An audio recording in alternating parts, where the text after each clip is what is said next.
Hey y'all, welcome back to another Limitless conversation. Today, welcome. If you're new here, my name is Aliana Lim. I'm the host of this podcast, as well as we share learning about Caribbean creatives following their callings. And today I'm a little nervous, y'all, because it's just me talking.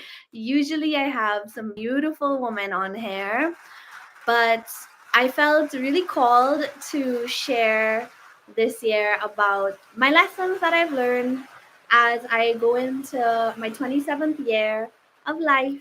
Woo woo. My birthday was yesterday, and I said, what better way to share than this beautiful place, Paramin? It's raining right now, but it's so serene still. And the views outside earlier was overlooking the sea with the lush greenery, the waves crashing. I can't express how grateful and blessed I feel, y'all. And I pray that if you're listening to this, that you also take some time to give some thanks for what you've been able to experience this year in life. And yeah, let's dive into it. My 12 lessons that I've learned throughout the year. I had to write it down, y'all, because earlier I hopped on live and I was like, where was I? Let's start over. The gift of the internet. So let's also appreciate these beautiful flowers over here. Yeah, so welcome. I love you. So grateful for you being here. And lesson number one, vision boards actually work. And I try to do these lessons in timeline of each month and what I gained from it. So in the beginning of 2024, I joined this challenge with Colette Baron Reed. And I kid you not, she went into a deep dive of a 7-day vision board challenge where we wrote down intentions. We created this vision board. I did mine virtually. And I broke it down into 4 different categories of life because we have 4 quarters in the year every 3 months. Then we proceeded to write in detail about what we want to experience in our life. I'll just show you my book, y'all. Dare to Dream. Big up my girl Shannon Chancy for giving me this. And this, oh wait, she didn't give me the book, but she gave me Designing Your Life by Bill Burnett and Dave Evans. That really helped me in the beginning of 2022. And then I used this book to, I'll show you, create the visions, intentions, then the 7 steps to a successful vision board.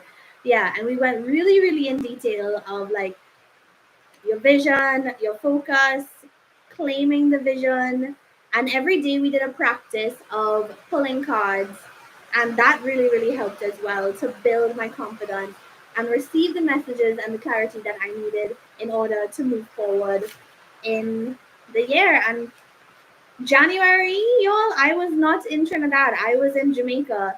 Then I went to Miami for 2 weeks. Then I took the biggest leap of faith and followed a calling that I kept saying, I need to go back to Trinidad for Carnival. I need to go back for Trinidad for Carnival. So whatever money I had, picked myself up one-way ticket.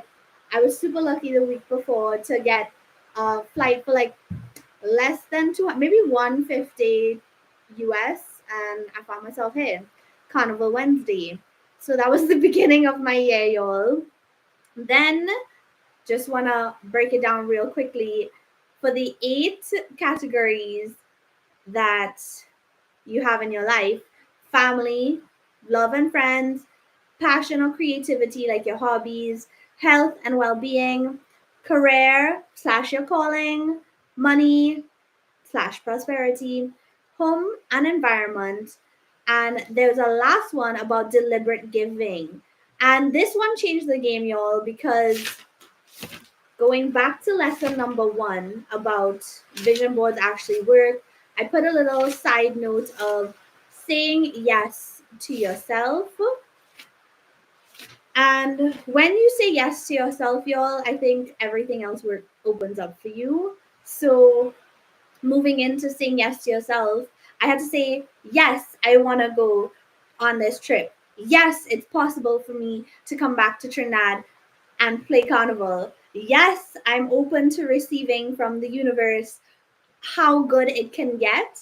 And that was number two, of being open to receiving. Because if you're not open, at least I could only speak from my experience, even though I say I want these things, and this is over practicing like 6 years, y'all, of manifestation slash healing, whatever you want to call it, just really putting intentions and trying everything out on like how can I make my life better and my experience, how can I grow, how can I evolve, right? So every time that I wasn't open to receiving, and when I say that, like we could say yes, I want this to happen, but if our being, and if we are controlled by fear and saying like, oh, but it's not possible for me though, like I don't really know if I'm capable of that, then spirit's gonna be like, huh, like what do you want? For example, like a parent, you're like, hey, can I get $20, no, can I get money for buying something? And the parents like, okay, yeah, how much you want? And if you're like, I don't know, just money, then the parents gonna be like, well, okay, I'll just give you whatever then. Versus when I'm like, hey, can I get $20 for this thing? Being very, very specific on the intention of what I want and very detailed helps the universe to give you what you want. So being open to receiving, and it means letting go of attachment to outcome, which is number four.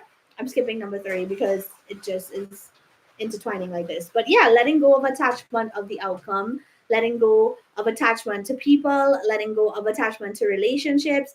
People change all the time. Your situation changes all the time.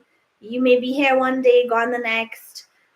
Not to be morbid or anything, but just letting go of the attachment to people and things. And sometimes we want something to happen in this exact way that we really really want it to be, but it doesn't always work out like that, and we have to be able to let go and say, let God, you know an auntie said that the other day, and she's like, let go and let God. And it's like, yeah, we do have to let go and let God, because at the end of the day, we are not in control of everything. We are only in control of how we feel, our choices, and how we treat ourselves and others, right, in this lifetime. But other than that, circumstances, places, people, those things can be out of our control.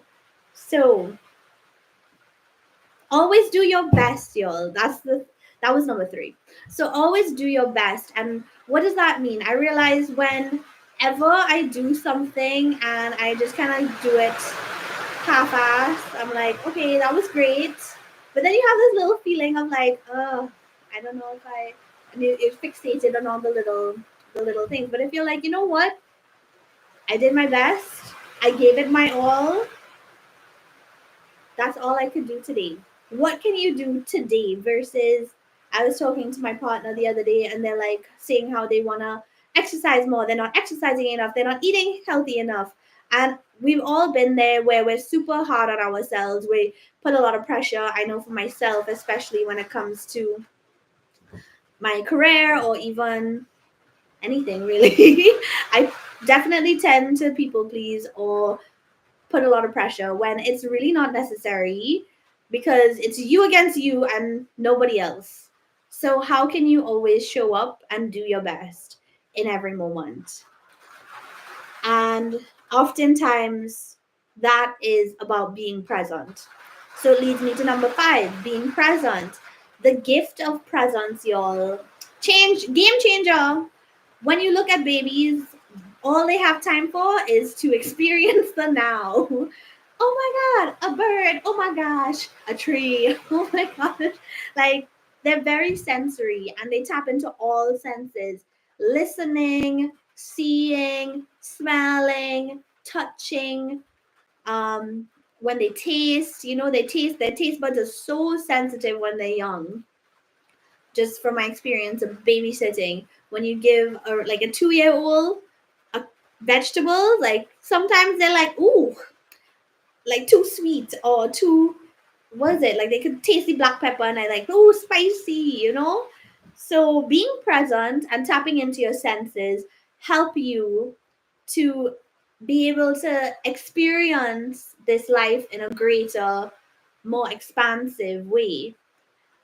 Also, for example, I went to the beach yesterday for my birthday and I could not help but to be a little child, jumping up in the waves, feeling the waves on my skin, and just like feeling like a little massage. I went to go in the sand, rub the sand all over my body, doing little things like that and having fun with it.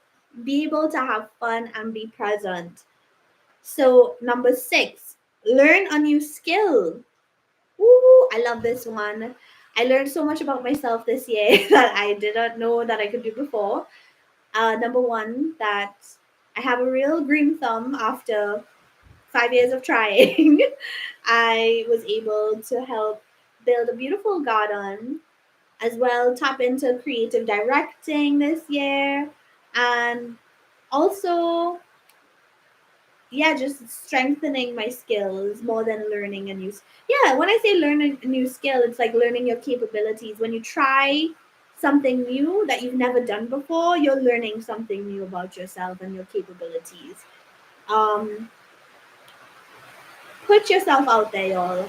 Put yourself out there, because when you put yourself out there, greater opportunities can come your way. You never know who will see you, who will appreciate what you're sharing. And me right now, putting myself out there on the internet, because why not? Life is so short, and I want to be able to look back on this in like 5 years and be like, oh, love that. 12 lessons I said to myself at 27.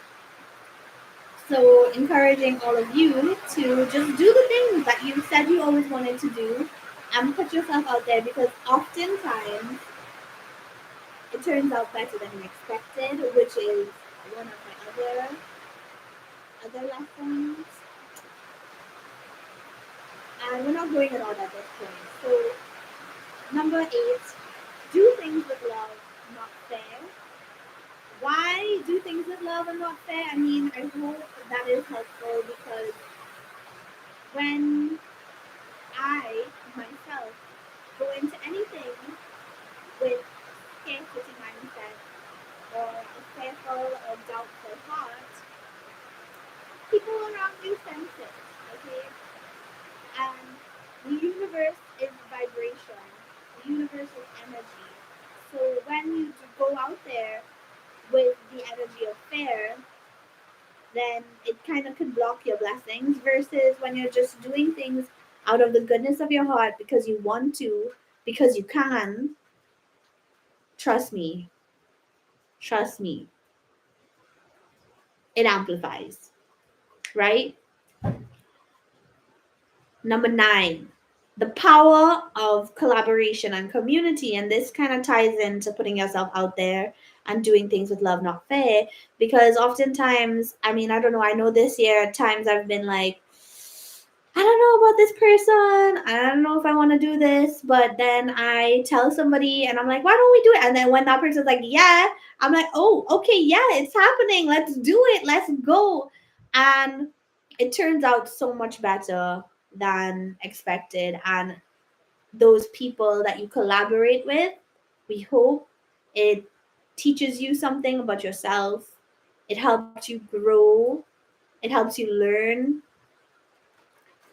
And when we collaborate with other people, they often have the things that we may be weak in, right? Like if you guys align really well, they can have strengths where you may have weaknesses, and you may have strengths where they have weaknesses. So when you collaborate, the offering or whatever you can create is much more strong, and the word expansive comes to my brain again. Limitless. It can be limitless, right? So, community. The importance of community, y'all. Sometimes as a entrepreneur or a creator, we can isolate ourselves and be in our little hole, our bubble of this is what I'm doing, and nobody understands what I'm doing, or feeling ashamed to ask for help, or feeling like you need to figure it out all on your own. And I'm guilty of this. I'm guilty of this.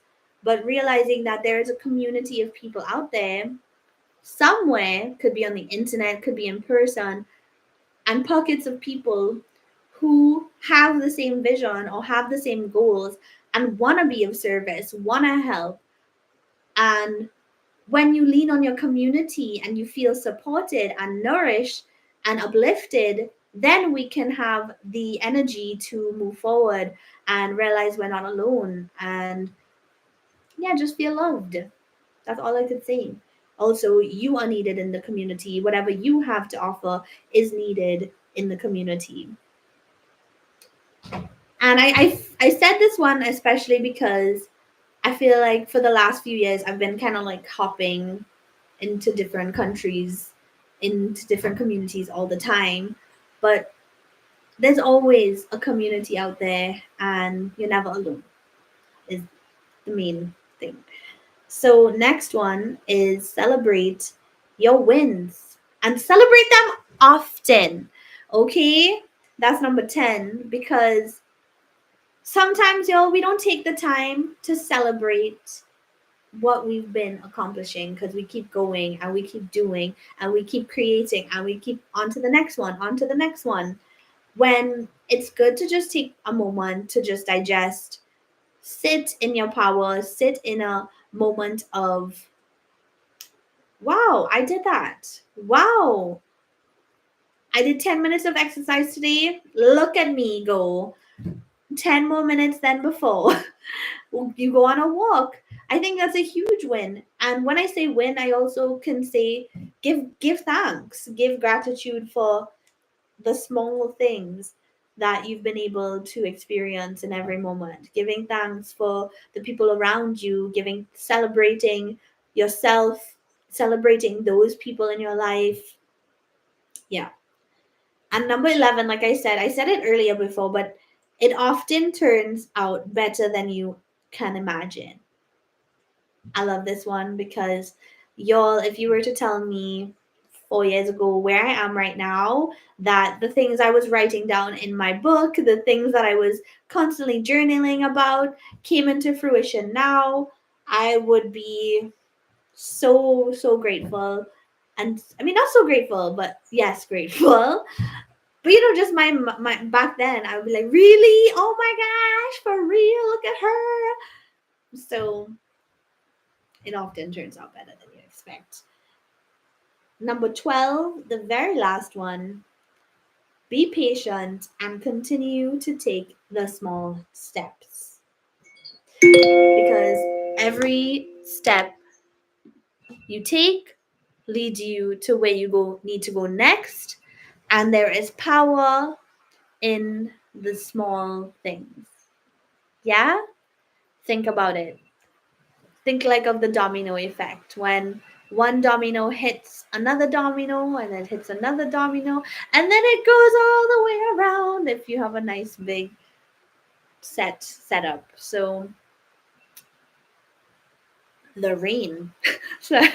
So when it's raining, just one little droplet can make a little pond pool, but many droplets make a huge puddle, right? So yeah, this was such a great time, y'all. Thank you so much for spending the last 19 minutes with me. I appreciate you. I pray that your 2025 is as miraculous and as expansive and as memorable as this year. Inviting you to also take some time to reflect on your 12 lessons that you've learned in this year. And it's great to just see the journey and how it's unfolded. Thank you so much for tuning in. Make sure to like, subscribe, and tune in next time. Comment below if any of these stood out to you, if you were able to relate to what I've shared. And again, super grateful for you. Tune in. See you next time. Love. Happy 2025. or whenever you're watching this. Take care.